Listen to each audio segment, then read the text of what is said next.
بسم اللہ الرحمن الرحیم۔ معزز ناظرین السلام علیکم۔ معزز ناظرین، محبت پیدا کرنے کا جو وظیفہ میں آپ کے لیے لائی ہوں وہ بہت ہی مجرب، شرطیہ، پاورفل اور آزمودہ وظیفہ ہے۔ اس وظیفے کی برکت سے آپ اپنے محبوب کے دل میں محبت پیدا کر سکتے ہیں، اسے اپنا دیوانہ بنا سکتے ہیں۔ اگر آپ کا محبوب آپ سے محبت نہیں کرتا یا آپ کی طرف اپنی توجہ نہیں دیتا اور آپ نے بہت ساری کوششیں کی اور بہت ساری کوششیں کرنے کے باوجود بھی وہ آپ کی طرف نہیں مائل ہوتا اور آپ کی طرف اس کی توجہ جاتی ہی نہیں ہے، تو آپ یہ آیت کریمہ کا وظیفہ کریں۔ یہ وظیفہ حضرت یونس علیہ السلام نے مچھلی کے پیٹ میں کیا تھا۔ معزز ناظرین، محبت ایک فطری جذبہ ہے، یہ انسان کو کسی سے بھی ہو سکتی ہے، یہ انسان کو اللہ تعالیٰ سے، ہمارے پیارے نبی صلی اللہ علیہ وسلم سے، بزرگوں سے، اپنے والدین سے، بہن بھائیوں سے، یہ دنیا میں کسی بھی انسان سے ہو سکتی ہے۔ یہ اس دنیا کا سب سے زیادہ پاورفل وظیفہ ہے۔ اس وظیفے کی برکت سے آپ زندہ انسانوں کے دل میں بے پناہ محبت پیدا کر سکتے ہیں۔ اس وظیفے کو کرنے کے بعد آپ کو محسوس ہوگا آپ کے محبوب کے دل میں جو بھی عداوت ہے، جو بھی نفرت ہے، جو بھی غلط فہمیاں ہیں وہ ختم ہو جائیں گی اور آپ کے لیے اس کے دل میں صرف محبت ہی محبت ہوگی۔ معزز ناظرین، ہر کام کرنے کے لیے، ہر چیز کے حصول کے لیے انسان کو بہت محنت کرنی پڑتی ہے۔ اگر ہم اپنے بزرگوں کو دیکھیں، اولیاء اللہ کو دیکھیں، انہوں نے اللہ تعالیٰ کا قرب حاصل کرنے کے لیے بہت محنت کی۔ اس لیے کوئی بھی چیز ہمیں بہت آسانی سے نہیں مل جاتی۔ ہم کہتے ہیں کہ کوئی بھی چیز ہم محنت بھی نہ کریں اور ہمیں مل جائے۔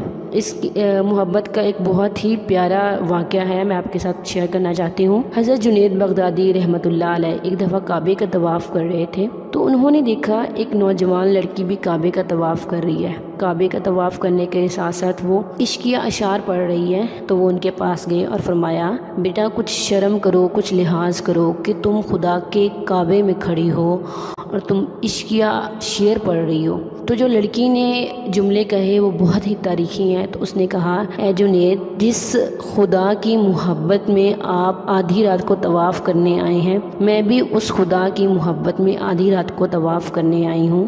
جو وہ شعر پڑھ رہی تھی مفہوم کچھ یوں ہے کہ میں نے بہت روکا اپنے دل کو محبت کرنے میں، لیکن یہ دل بے بس تھا، یہ مجبور تھا، یہ محبت میں آ ہی گیا۔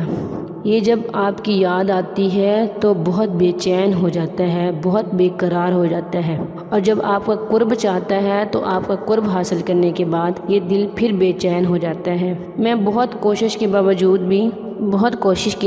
بھی میں اپنے دل کو نہیں روک پائی۔ لڑکی نے کہا، اے جنید، تم کس کی عبادت کرتے ہو، کس کے کعبے کا طواف کر رہے ہو؟ جس کی محبت میں تم آئے ہو اپنی نیند چھوڑ کے، میں بھی اسی کی محبت میں آئی ہوں۔ اور لڑکی نے اوپر منہ کیا، اے اللہ، لوگ تیرے گھر کا نہیں بلکہ پتھروں کا طواف کرتے ہیں، ان کے دل نہیں پتھر ہیں۔ حضرت جنید بغدادی کہتے، میں بے ہوش ہو کے گر پڑا، جب میں اٹھا تو وہ لڑکی جا چکی تھی، تو میں نے محبت کی ایک اعلیٰ اور عمدہ مثال دیکھی۔ معزز ناظرین، یہ وظیفہ نوٹ کر لیں، کسی بھی نماز کے بعد سب سے بہتر یہ ہے اگر آپ اس وظیفے کو تہجد کے بعد کریں گے۔ اگر تہجد کے لیے آپ کی آنکھ نہیں کھلتی اور آپ نہیں کر سکتے تو آپ اس وظیفے کو کسی بھی نماز کے بعد، اگر آپ اس وظیفے کو نماز فجر کے بعد کرتے ہیں یا کسی بھی نماز کے بعد کرتے ہیں تو روزانہ آپ اس وظیفے کو اسی ٹائم، اسی جگہ، ایک ہی جگہ پہ بیٹھ کے کریں گے۔ بہتر یہ ہے آپ اس وظیفے کو کسی ایک علیحدہ کمرے میں کریں اور ساتھ میں اگر بتی رکھیں تاکہ آپ کے محبوب کا دل آپ کی طرف مائل ہو۔ محبت کے لیے کسی بھی خوشبودار چیز کا ہونا بہت ضروری ہے۔ اس کے بعد جب آپ یہ وظیفہ کریں، اس وظیفے کو 1100 دفعہ پڑھیں۔